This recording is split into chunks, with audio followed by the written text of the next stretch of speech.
The Hawk That Dare Not Hunt by Day by Scott Odell, Chapter 36. At that moment, unknown to me, Tyndale was at work in the house while Points and I stood there talking. It was near nightfall, and I was about to leave when he came into the room and threw his arms around my shoulders. His body felt like the body of a child, like someone who has starved for many weeks. He seemed more wraith than a man. I greeted him in French, and we both laughed at my bad accent.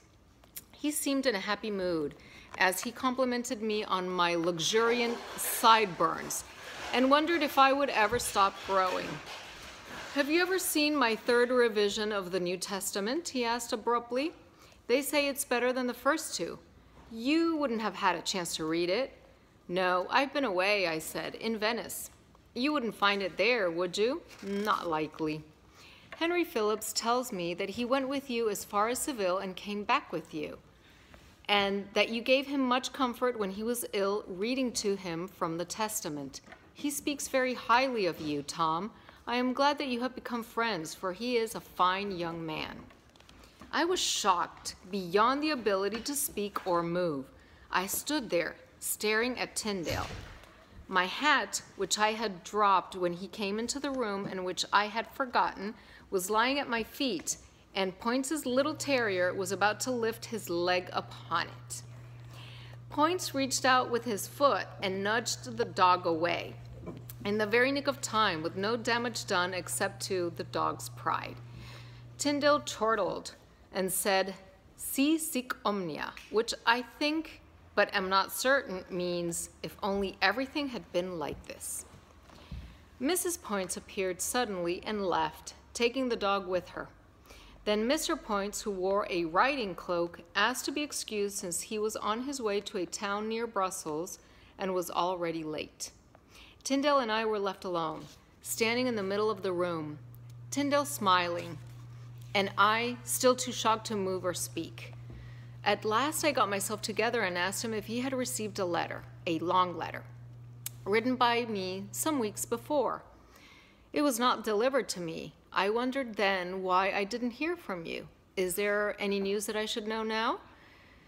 I remembered the letter well. I could have repeated it to him word for word, but I was stuck with sudden doubts. Did I know for certain that Phillips had stolen money from his father and gambled it away? Did I really know that he had gone to talk to the emperor against Tyndale and to plan his ruin? Might not it have been the opposite, that instead he had spoken to the emperor on Tyndale's behalf? Could it not be, as Tyndale so strongly felt, his closest and most loyal friend? While we stood again in silence, looking at each other, Tyndale waiting for a reply, my thoughts totally confused, Henry Phillips himself came into the room. He greeted Tyndale with a Spanish embrazo and me with a smile, seemingly not in the least surprised to find me there. "I am on my way to supper," he said. "Would you like to join me?" His invitation, I felt, was really meant for Tyndale, but he did in turn into my direction as if to include me. "I know a likely place for food, and it would please you both, if both of you were to come along." Tyndale said to Phillips, "Mistress Points is roasting 2 ducks and wants you to stay for dinner. She'll be greatly disappointed if you don't." Then he turned to me.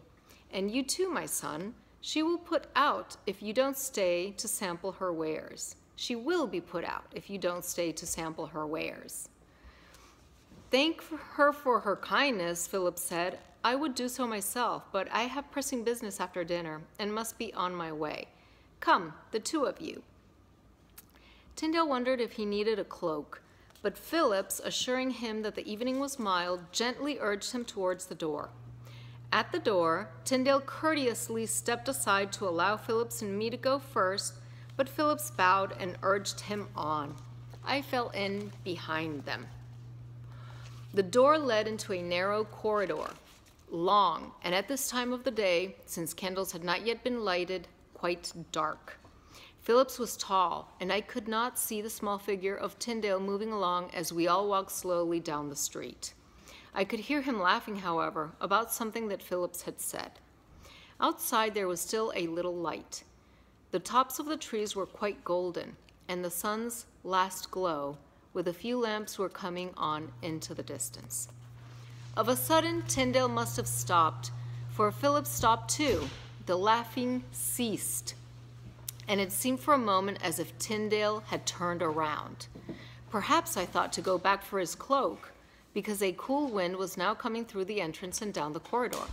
Then, over Philip's shoulder and against the fading light, I saw two figures standing at the entrance of the house, one on each side of the door.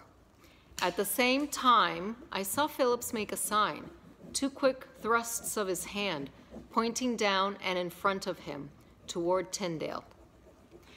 Tyndale did not pause again or turn back, though he could plainly see what lay before him. It was almost as if he had expected this betrayal, that someday it might come, and that it was God's will that it should come now. He walked down the dark corridor and to the entrance of Points's home. He walked quickly, as if there were no hurry, into the waiting hands of the two sergeants at arms, who, posted there by a writ from the Procurator General, had been alerted by Philip's sign. In the golden light, his face was serene.